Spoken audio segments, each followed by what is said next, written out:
Bismillahirrahmanirrahim. Assalamualaikum warahmatullahi wabarakatuh. Di video kali ini saya akan membahas tentang indikator pencapaian kompetensi atau IPK mata pelajaran Bahasa Arab di Madrasah Tsanawiyah kurikulum 2013 KMA nomor 183 tahun 2019.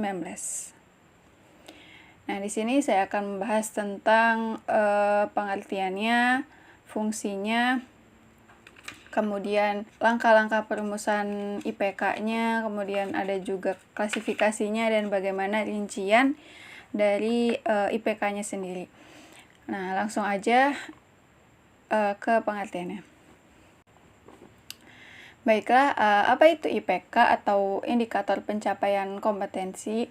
Nah, jadi IPK itu adalah penanda pencapaian KD atau kompetensi dasar yang ditandai oleh perubahan perilaku yang dapat diukur mencangkup sikap, pengetahuan, dan keterampilan. Nah, IPK juga memiliki beberapa fungsi, yaitu diantaranya yang pertama adalah sebagai pedoman dalam mengembangkan materi pembelajaran. Nah, jadi fungsi yang pertama ini adalah sebagai pengembangan materi pembelajaran, di mana harus sesuai dengan indikator yang dikembangkan. Kemudian fungsi yang kedua yaitu pedoman dalam mendesain kegiatan pembelajaran. Nah, jadi maksud dari fungsi yang kedua ini adalah pengembangan desain pembelajaran hendaknya itu sesuai dengan IPK yang dikembangkan, karena IPK ini dapat memberikan gambaran kegiatan pembelajaran yang efektif untuk mencapai kompetensi. Kemudian fungsi yang ketiga adalah sebagai pedoman dalam mengembangkan bahan ajar. Nah, maksudnya itu adalah pemilihan bahan ajar ini harus efektif, juga harus sesuai dengan tuntutan IPK sehingga dapat meningkatkan pencapaian kompetensi secara maksimal. Kemudian fungsi yang keempat yaitu sebagai pedoman dalam merancang dan melaksanakan penilaian hasil belajar. Nah, maksudnya itu adalah indikator itu menjadi pedoman dalam merancang, melaksanakan, serta mengevaluasi hasil belajar. Nah, selanjutnya juga saya akan membahas tentang ketentuan perumusan indikator pencapaian kompetensi. Di sini saya akan menyebutkannya saja ya, di mana ketentuan perumusan indikator pencapaian kompetensi ini harus ada sebelum kita menguraikan indikatornya. Jadi yang harus ada ataupun ketentuan perumusan IPK ini tuh yang pertama adalah indikator dirumuskan dari KD atau kompetensi dasar. Nah, jadi indikator ini itu harus dari kompetensi dasar. Kemudian yang kedua, menggunakan kata kerja operasional atau KKO yang dapat diukur. Kemudian yang ketiga adalah dirumuskan dalam kalimat yang simpel, jelas, dan mudah dipahami. Jadi tidak berbelit-belit ya. Kemudian yang keempat adalah tidak menggunakan kata yang bermakna ganda. Karena tadi kan di rumusnya itu dalam kalimat yang simpel juga gitu kan. Jadi jangan menggunakan kalimat yang bermaknanya ganda gitu. Jadi harus satu makna aja. Kemudian hanya mengandung satu tindakan. Jadi cuma satu perintah atau satu pekerjaan saja, satu hal yang harus dikerjakan saja. Kemudian yang ketentuan yang keenam yang terakhir ini adalah memperhatikan karakteristik mata pelajaran, potensi, dan kebutuhan peserta didik, sekolah, masyarakat, dan lingkungan ataupun daerah. Nah, jadi memperhatikan karakteristik mata pelajaran.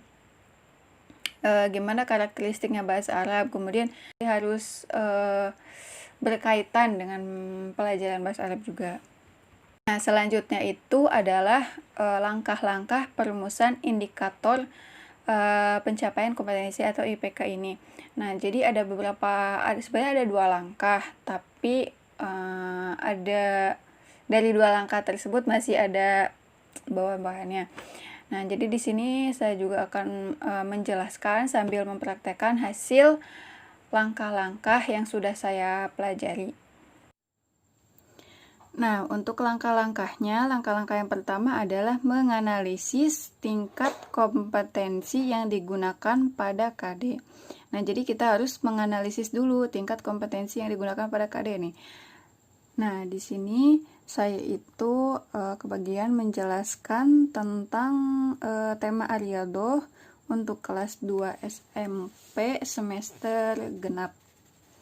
Nah, jadi kan tadi yang pertama menyiapkan dulu kompetensi dasarnya. Kompetensi dasar 3 dan kompetensi dasar 4. Dan Ariado itu ada 2 kompetensi dasar 3 dan 4-nya itu ada 2, yang ini dan yang ini. Nah, kemudian langkah selanjutnya adalah memahami kata kerja operasional atau KKO yang tadi dalam taksonomi Bloom. Nah, ini kata kerja KKO-nya itu ini. Ada ranah kognitif, afektif, dan psikomotor. Kemudian, langkah selanjutnya adalah menetapkan KD yang akan diturunkan menjadi indikator. Nah, KD-nya itu yang ini. Memahami fungsi sosial, struktur teks, dan unsur kebahasaan bunyi bahasa dan makna dari teks sederhana yang berkaitan dengan tema Ariado. Juga yang ini, menganalisis gagasan dari teks naratif sederhana yang berkaitan dengan tema Ariado. Kemudian, menentukan kata kerja dari kompetensi dasar sesuai dengan taksonomi Bloom. Nah, kata yang pertamanya itu adalah memahami. Dari memahami ini, mana sih yang termasuk ke dalam kata kerja operasionalnya? Memahami itu ada di ranah kognitif.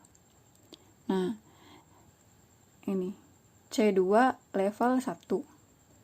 Jadi, kita menggunakan kata-kata kerja yang ada di kolom C2 level 1. Nah, kemudian jadi seperti ini. Ini hasil dari uraian tema Ariado kurikulum 2013 KMA 183 tahun 2019. Ini rincian uraian yang saya buat ya. Seperti ini. Nah, kemudian yang K3 nomor 2 juga seperti ini. Ini KD 4-nya yang satu dan yang kedua. Jadi caranya sama saja. Kemudian cara yang kedua adalah menganalisis indikator berdasarkan tingkat UKRA, urgensi, kontinuitas, relevansi, keterpakaian, kompetensi pada KD-nya. Jadi UKRA ini dijadikan kriteria dalam memilih dan memilah ketepatan indikator kunci atau indikator penunjang. Kemudian kategorikan juga indikatornya. Jadi indikatornya itu termasuk indikator kunci ataukah indikator pendukung atau indikator prasyarat atau termasuk dalam indikator pengayaan. Nah, apa aja sih maksud dari kategori indikator ini? Nah, untuk indikator kunci sendiri ini adalah indikator yang memenuhi kriteria UKRK yang tadi ya, urgensi, keterkaitan, relevansi, dan keterpakaian. Kemudian indikator pendukung. Indikator pendukung itu adalah tujuannya itu membantu peserta didik memahami indikator kunci. Dan yang terakhir, indikator pengayaan itu mempunyai tuntutan kompetensi yang melebihi dari tuntutan kompetensi dan standar minimal kompetensi dasar atau KD. Nah, jadi yang salah saya buat itu seperti ini.